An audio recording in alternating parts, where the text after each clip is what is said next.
Hello everyone, and welcome to the very first Oxleymations video game review. For this video, in celebration of one of my all-time favorite movies, I've taken it upon myself to play through as many of the different versions of the game that it spawned as I could. And let me tell you, it wasn't easy. Now with that said, without further delay, here is my review of the Toy Story video games. Enjoy!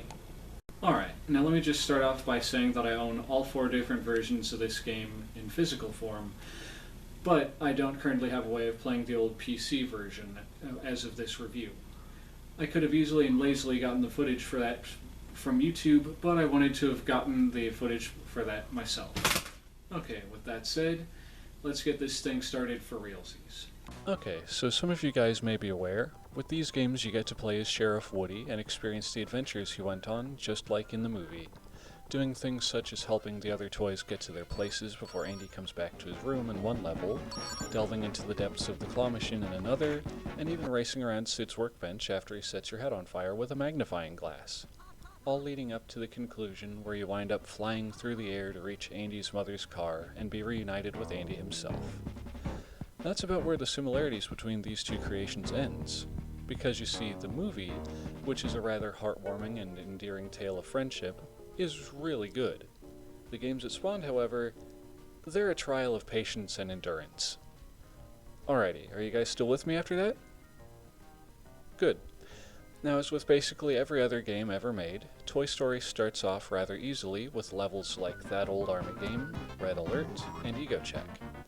But then we get levels like Nightmare Buzz, Buzz Clip, Revenge of the Toys, Run Rex Run, and so on, with each level getting progressively more difficult than the last, which again, this is a video game, so it's forgivable. But the jump in difficulty from when you first reach Pizza Planet to when you have to try and rescue Buzz from the Claw is maddening. At least it was for me. And from some of the reviews I found from around that time the games were released, I'm not the only one of this opinion. Okay, to start this bad boy off here, we have Toy Story for the Sega Genesis, which overall was rated as the best of the 4 versions, according to some of those same game reviews I just mentioned. Now, this was the version I played as a child. I never actually owned a copy of it personally until a few years ago. 'Twas actually my cousin who had it at the time, but with me being the huge fan of the film that I was, I wanted it so bad. In fact, on several occasions, I nearly acquired it from him for myself. What? Now, with this particular version of the game, we have 18 levels, one of which is exclusive to the Genesis and PC versions. The level in question being Daytona, in which it becomes a third-person racing game where Woody has to ride on RC all the way back to Sid's house to get Buzz, all the while collecting batteries to keep RC from dying, and you from having to restart the level and losing a life, which is, of course, very similar to another level, a Buzz Clip, in which you had to knock RC into Buzz in order to get more batteries to keep him going until you finally reached the end of the level. Now, getting back on topic here, these 2 versions of the game are also the only ones that have the sound clip of Buzz saying his signature catchphrase, "To infinity and beyond," from the film as he goes sailing across the title screen after you hit the start button. So overall, this particular version of the game may have its faults, but it also has the biggest soundtrack, the best controls, and the more entertaining between-level cutscenes, while with there being added music and stills from the film, and is just the overall best version in my own opinion. Next, we have the version from the Super Nintendo. Nintendo, you've done such great work with other Disney titles, so how in the world did you mess this one up? Now, y'all put down your torches and pitchforks. I like Nintendo. Really, I do.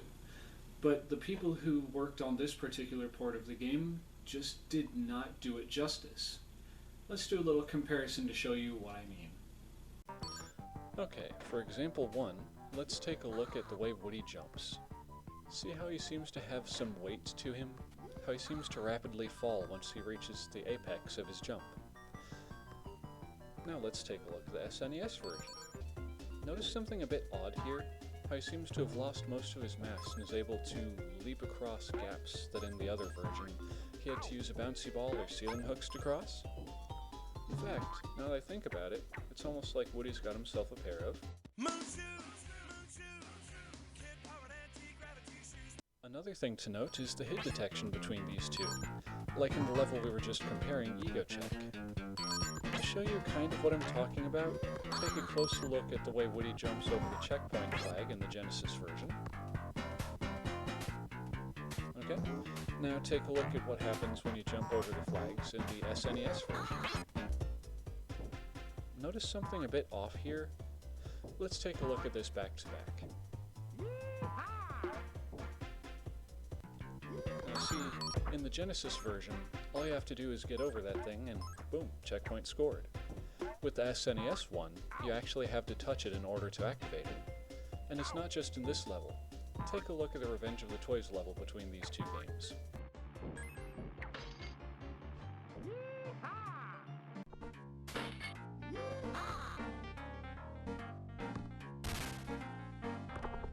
Now, I'm not trying to shove this in your face or anything. I'm simply trying to show you that this is not merely a bug or glitch in one version of the game, but it is an actual game mechanic that they specifically programmed that way for this version. But it seems as though I'm starting to rant now, so moving on. If you've played these games before, then I'm sure you've noticed many of the other things that separate them, which I'm aware were added so the consumer could tell them apart from one another. But this is a review, and I'm supposed to nitpick about silly things like this, so bleh. Anyways, now we can finally move on to the last game I played, Toy Story for the Game Boy. Well, that was weird. Now the first thing you'll notice is that they were somehow able to cram Randy Newman's song You've Got a Friend in Me into this itty-bitty game cartridge. But did they succeed? Let's have a listen, shall we?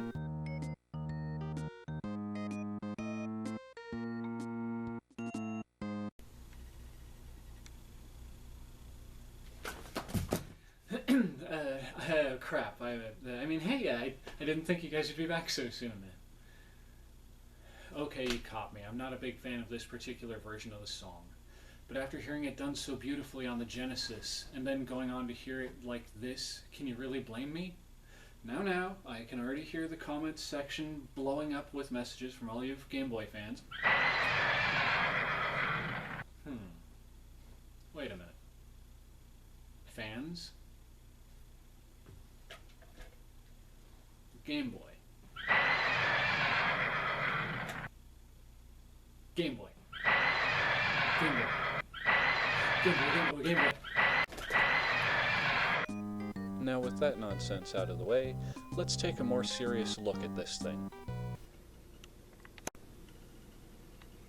So as is usually expected of these portable ports of bigger, more complex games, this one tries its damnedest to recreate the look and feel of its Super Nintendo counterpart. Also, as is usually the case, it kind of fails. Granted, not nearly as spectacularly as some other titles, but it is nowhere near as good as the other two. Besides that, this is one of the shortest in the bunch, having only 10 levels. Which, now that I think about it, is actually a good thing, as I would have lost my freaking mind if I had to play the claw level with those poor controls. Now again, as I said with the SNES port only moments ago, this is by no means a bad game. So let's go back and do a little comparison between this and the Super NES versions to see how the levels they have in common compare.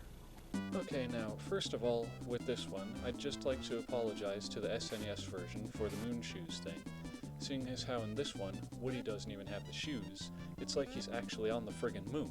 I mean, holy cow, his hat must have had like 10 gallons of helium in it to pull off those kind of moves. It's one small step for man, one giant leap for mankind.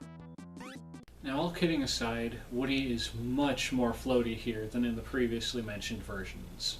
It's like that when they cut out those other levels, they also cut out most of Woody. Now then, let's talk about the most integral parts of any action platformer, the hit detection. Here we have our first problem with the hit detection in this game.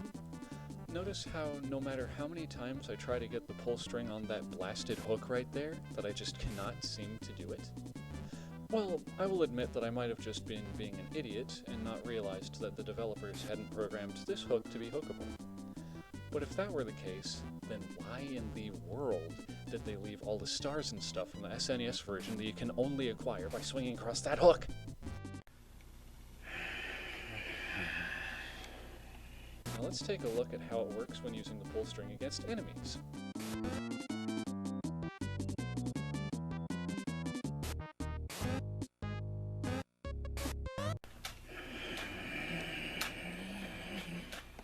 This game is very unforgiving in this department. You seriously have to be just about pinpoint accurate to hit anything. Now granted, these were just my first impressions of this game, and after playing it for a bit, I was able to get the timing down for most of my attacks. But playing this right after playing the SNES version was absolutely jarring. There really isn't much more to say about this one that hasn't already been said about the others. The levels it does have are pretty close to the SNES port. The between-level cutscenes have been reduced to text with the graphics removed. Each stage starts off with the Etch-a-Sketch giving a brief description of how to beat the level. Yada yada. Yap, yap, blah, blah, dribble, dribble, dribble. Now, as much of a pain as it was to get through this one, I did manage to finish it, which is evidenced by the end credits I have recorded. Speaking of credits, let's wrap this thing up with a look at the differences between them all in all three versions of the game. Now let's start off with the game I started talking about here, Toy Story for the Sega Genesis. Alright, now let's get a look at all the different toys we saw and fought all throughout the game.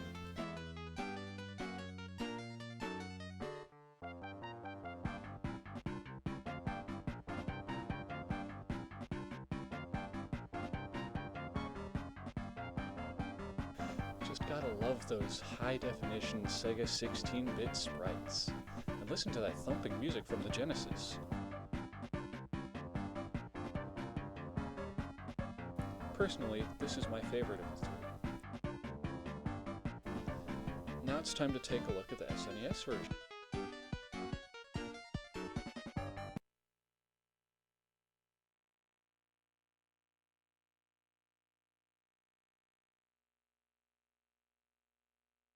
Okay, so this one is really bland and lacking in satisfaction for me. The lack of music, along with the lack of the character parade, just makes this one feel so dull and lackluster. It may just be my personal preference talking here, but after beating the game, I feel like the player deserves better than that. Now let's move over to the final game on the list, the Game Boy version. Now this one tries to emulate the Genesis credits in that it has brought back the character parade, as few characters as there are to parade, as well as giving them some music to accompany them. And surprisingly, the 8-bit rendition of Strange Things Are Happening to Me is actually pretty good. And the credits themselves are exceedingly short once the parade is over. Overall, I would have to rank this version's credits as second on my list, Genesis obviously taking the first, and SNES credits taking last place just because they were so forgettable and bland without the aid of the music and those character sprites as mentioned previously.